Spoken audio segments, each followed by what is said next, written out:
Well, Portugal is a country with a proven track record on climate policy, having met the goals defined in the Kyoto Protocol and complying with the 2020 targets for emission reduction, improving energy efficiency and promotion of renewables. Provisional data for 2020 shows that Portugal has already achieved its goals for 2020. Actually, we overachieved our goals. We achieved 34% of renewables in final energy consumption, while the target was 31%, and a reduction of 37% in primary energy consumption, while the target was 25%. Based on this trajectory, Portugal was one of the first countries in the world to commit at COP22 in 2016 in Marrakesh to reduce their own greenhouse gas emission towards climate neutrality in 2050. Our National Energy and Climate Plan was designed in line with this vision and based on our proven track record. In this context, ambitious but realistic targets were set. And for 2030, Portugal aims to achieve 47% of renewables in gross energy consumption, more than 80% renewables in our power sector, more than 20% of renewables in our transport sector, and 49% of renewables in the heating and cooling sector. To turn this ambition into reality, several instruments and policy measures were set in place. Smart grids, decentralized energy systems based on self-consumption, renewable energy communities, and storage systems. The reduction in the cost of renewable technologies, especially solar PV, has been a critical factor in our strategy. In fact, cost reduction coupled with expected fast drop in the cost of storage solutions will allow renewable energy to represent 100% of electricity production in 2050. Portugal launched in 2019 and 2020 successful solar PV energy capacity auctions. And we got the world record price with 11.26 euros per megawatt hour in 2020. Both auctions led to the allocation of new renewable capacity, around 2 gigawatts, including storage capability. New auctions are underway currently to be launched this year, and we will launch our first solar floating PV in water surfaces in Portugal. Well, I also want to emphasize that Portugal will soon be coal-free, completely coal-free, strengthening our commitment to clean energy and climate action, cutting air pollution and providing a transition support to workers and communities. One coal-fired plant was already closed at the beginning of 2020, and our second coal-fired plant, and the last one, will close at the end of October this year. These are just a few examples that we can highlight on how we're working towards our goals, but several others could be picked up, such as developments on sustainable mobility, strong efforts on energy efficiency, and, very important, our strategy on hydrogen and renewable gases in general, but we can go there in that later on. Aligned with this vision, Portugal was one of the first European countries to develop a national hydrogen strategy, promoting the gradual introduction of green hydrogen as a sustainable pillar in a broader strategy of transition to a decarbonized economy. We strongly believe that hydrogen will play a decisive role in the decarbonization of hard-to-abate sectors, namely heavy industry and heavy transportation, both for trade and for passengers.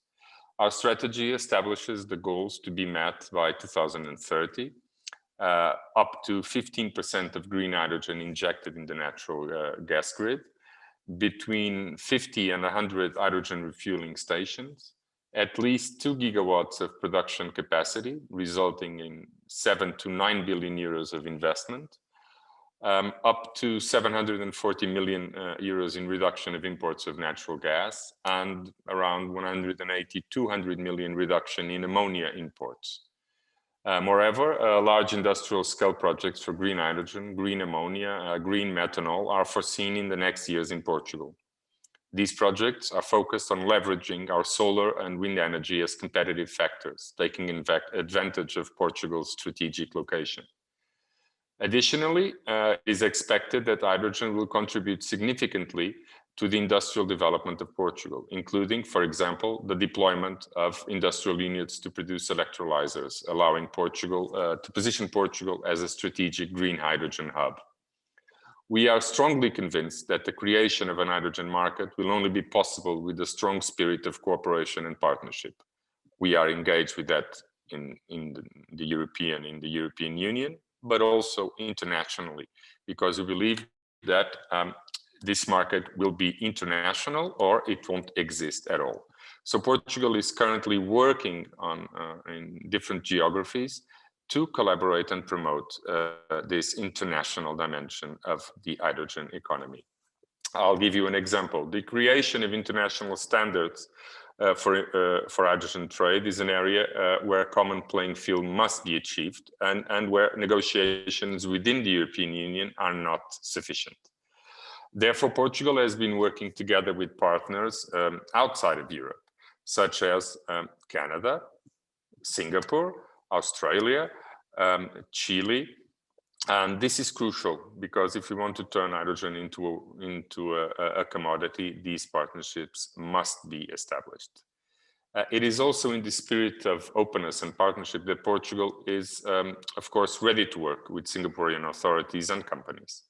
The challenge we have in front of us is huge, and we can complement each other's skills and benefit from knowledge sharing. Singapore is a very relevant partner in this regard, namely in what concerns technology development. And Portugal is very keen to learn from you, as we are ready to share our knowledge, for instance, on renewable deployment.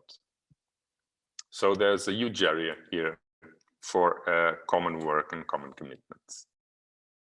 Well, first of all, allow me to congratulate SIEW Organizing Committee for having chosen this theme for this year's edition of the event. In fact, how to advance on the energy transition is the question all governments around the world want to solve. And as I said before, we need to solve it together. At the beginning of this month, we had another ringing siren from IPPC, highlighting the impacts of climate change and the need to adopt a zero fossil fuel-based development model to reduce our global temperature and to really engage in climate fight. There are no doubts that this transition is urgent, and we need to accelerate our efforts towards this transition. And clean energy has a critical role to play in our global response to this societal challenge. If we want to build a more healthy and prosperous future in which everyone has access to sustainable energy, this has to be done. It is also very clear that this transition has the potential to create qualified jobs and to foster our economies. Portugal strongly believes that climate action and the energy transition represents investment, innovation, technological, and employment opportunities. So we don't see energy transition as a burden, but as the opposite, as an opportunity. Therefore, it is critical to stimulate research, innovation, knowledge, so that we can disseminate low-carbon technologies and scale up investments on innovative solutions that better respond to our needs. The example of green hydrogen is perfect, because it's clearly an area where we need to promote robust investments, where innovation is key, and where we really need a collaborative approach to make this work. Portugal is very delighted to participate in this year's SIEW, and we do hope that conditions are in place to be able for a physical presence that will allow us to take advantage of this participation, to better know the existing technology capacities in this around the world, and especially in Singapore, as well as to present the Portuguese case to try to identify win-win partnerships between our entities and companies. This is a huge challenge that needs the participation of all stakeholders, public and private, and demands global responses. Portugal, as always, is ready to work together with other strategic partners in finding these responses. We believe this is really critical. In all areas, partnerships and collaborations are very important, but in a transformational effort of this scale in the energy sector, it is really a key success factor. We strongly believe that either we do this together or we don't do this at all. Thank you.